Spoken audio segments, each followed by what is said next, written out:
She is primarily known as the Empress of Soul.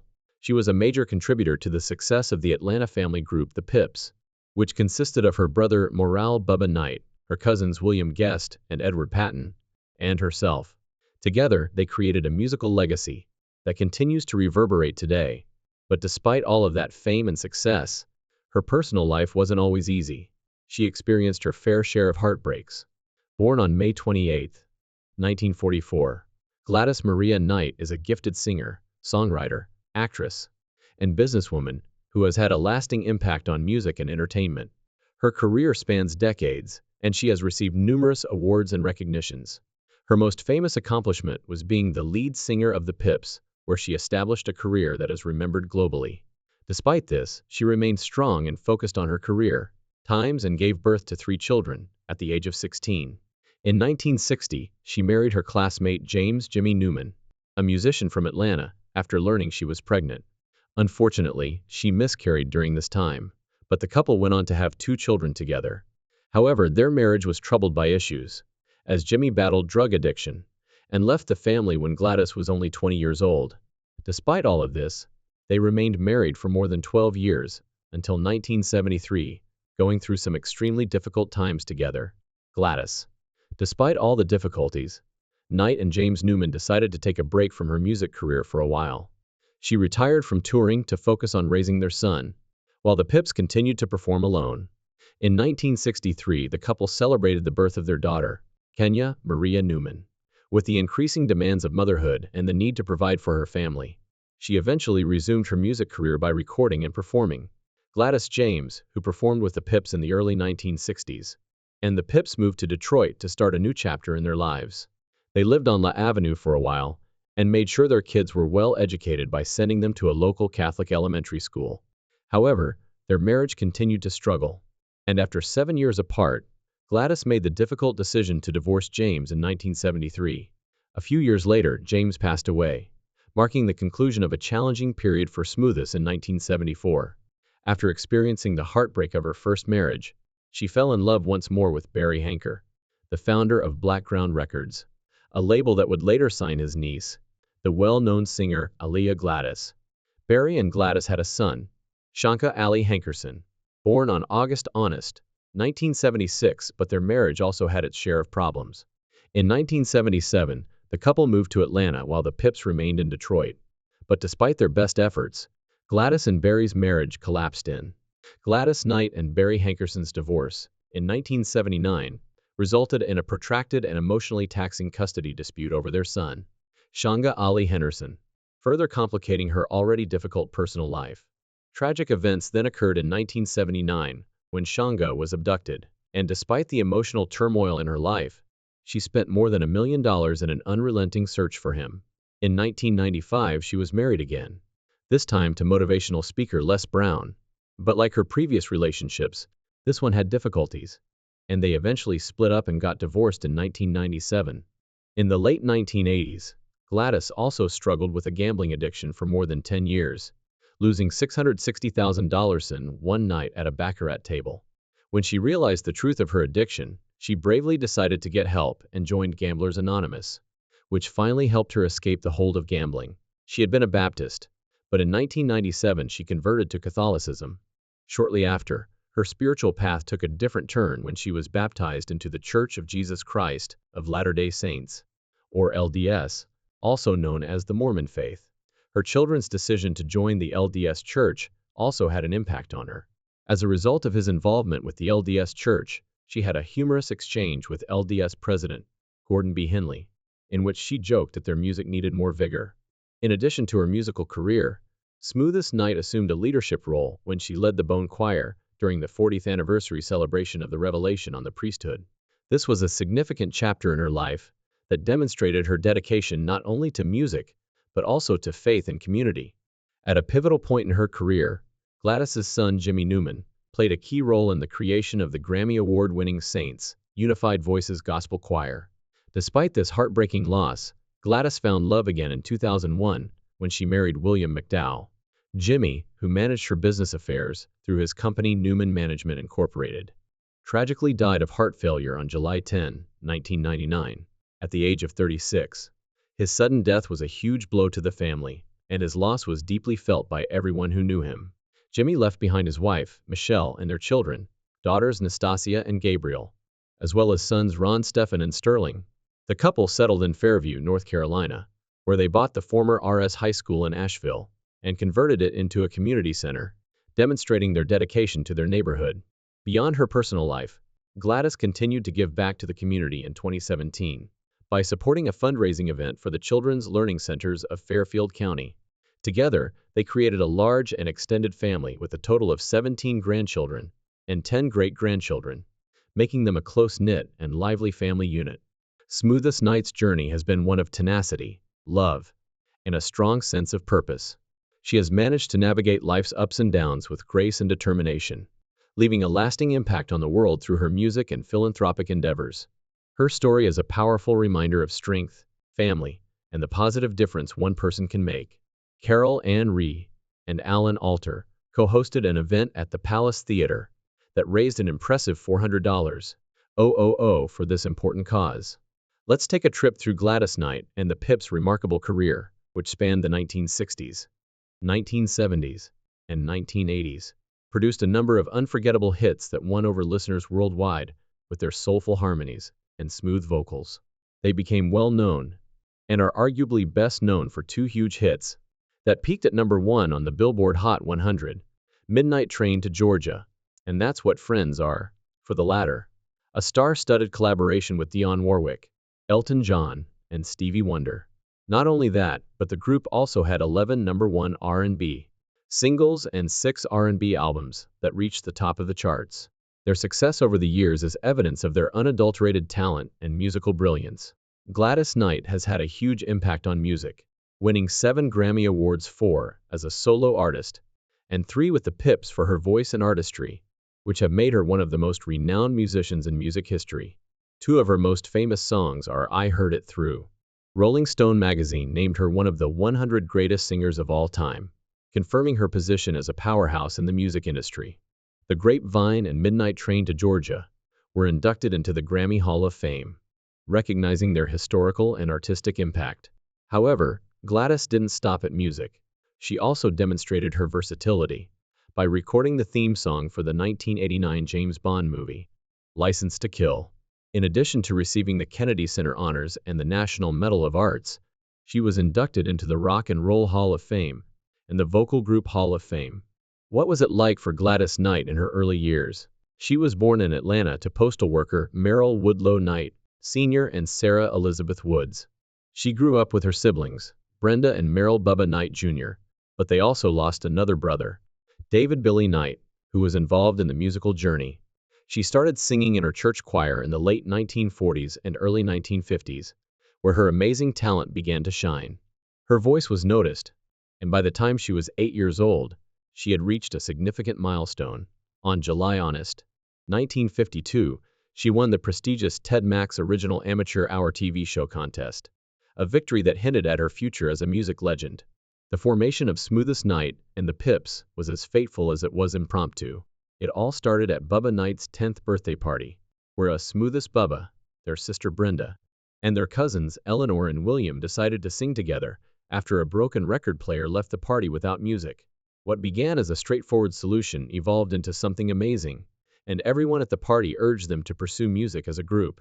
Their mother, Elizabeth Knight, soon became one of their biggest supporters, encouraging them to further develop their innate talent under the influence of their cousin James Pip. Their commitment paid off when they signed their first record deal with Brunswick Records under the name The Pips. They took their practice seriously and spent many hours honing their harmony, stage presence, and distinctive sound. They soon began performing at talent shows around Atlanta, where their flawless performances and smooth, powerful vocals made them unbeatable. Their growing reputation as a talented act started to draw the attention of local music professionals, setting the stage for their big break in 1957. Despite their early promise, the group's contract with Brunswick Records ended in 1959, leaving them at a crossroads during this difficult time. They released 2 singles, but neither of them charted. But it was obvious that Smoothest Night and the Pips had something special. They gained valuable experience and exposure opening for legendary R&B artists like Jackie Wilson and Sam Cooke. This not only boosted their confidence, but also helped them refine their craft and learn from some of the best in the industry.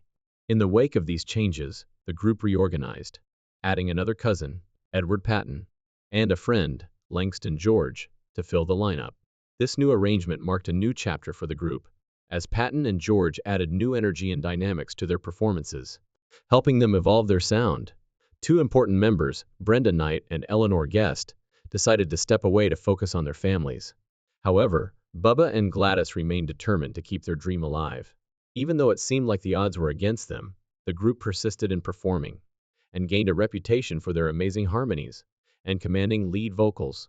Little did they know that these early setbacks would lay the groundwork for the extraordinary success they would eventually attain. Their tenacity and passion laid the groundwork for what would become a legendary career that would leave an enduring impression on soul music and beyond. In 1961, they didn't have a major record label to support them when they recorded Johnny Otis's song, Every Beat of My Heart, but they were fortunate to have a local Atlanta label, Onum Records, take them under their wing and land a distribution deal with VJ Records to release the song. The group then bravely moved to New York, where they seized the chance to try out for Bobby Robinson's Fury Records.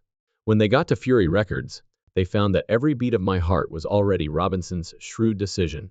To have the Pips re-record the song and release the new version under the Fury label paid off, as both versions of the song made waves on the Billboard charts. The original Hunam VJ release peaked at an impressive number 6 on the Billboard Hot 100, while the Fury Records version gained significant traction, solidifying the song as a breakthrough hit for the group. However, they weren't getting the financial rewards they deserved to address this issue. Crucial change by formally changing their name to Knight and the Pips to reflect their strong lead vocalist role. As their career progressed, they released Letter Full of Tears in 1961, another hit that made it into the top 40 and further cemented their rising fame. Riding this wave of success, they released a number of singles with Fury Records, each of which added to their growing fan base and critical acclaim. In 1962, the group faced a change when Langston George decided to depart. His departure signaled the end of an era for. In 1964, Gladys returned to the group, bringing renewed energy and focus to their music. This reunion marked a significant turning point in their journey, as the group signed with Larry Maxwell's label. The Pit was also the starting point for their transition into the next stage of their career, around the same time that Knight decided to take a brief hiatus to focus on her family. She married musician Jimmy Newman and left the group to start a family. This period was not only a continuation of their previous success, but also a reinvention that helped solidify their place in music history. Under the direction of producer Van McCoy, Mac's label opened up new opportunities for growth and experimentation. They started releasing a series of singles that showcased their evolving sound.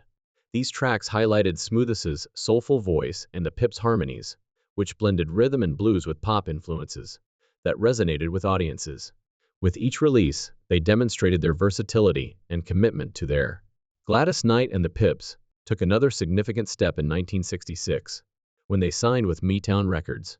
Although they didn't have a hit right away and were initially viewed as a supporting act by the label, they quickly proved their value and started to achieve great success with a number of hit singles.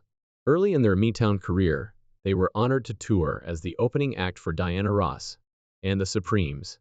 But in her memoirs, Knight revealed that Diana Ross removed Berry Gordy, the head of Motown, later informed Gladys that her act was giving his star a run for her money after they were kicked off the tour due to the overwhelming response to their soulful performance, which at times overshadowed Ross's act.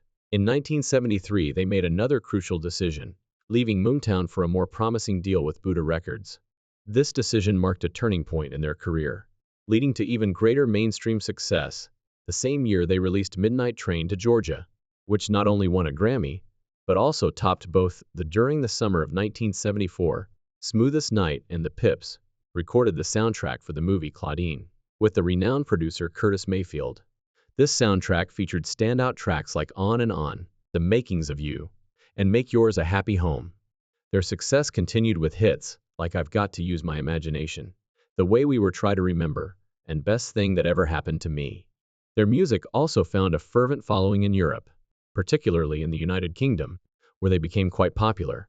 As the late 1970s rolled in, legal issues forced the Pips and Smoothest Knight to work separately, marking a significant turning point in their careers. Smoothest went solo, releasing her first albums Miss Smoothest Night in 1978 with Buddha Records and Smoothest Night in 1979 with Columbia Records. Meanwhile, songs by The Pipe found success in the UK, occasionally years after making waves in the US. For instance, Midnight Train to Georgia peaked in the UK top 5 in the summer of 1976, 3 years after it became a hit in America. After her divorce from James Newman II in 1973, she married Barry Hankerson, the uncle of future R&B star Aaliyah. At the time, Barry was an executive assistant to Detroit's Mayor Coleman Young. In 1976, they had a son named Shanga Ali, born on August Honest, but their marriage had its ups and downs, and they ended up in a difficult custody battle over their son.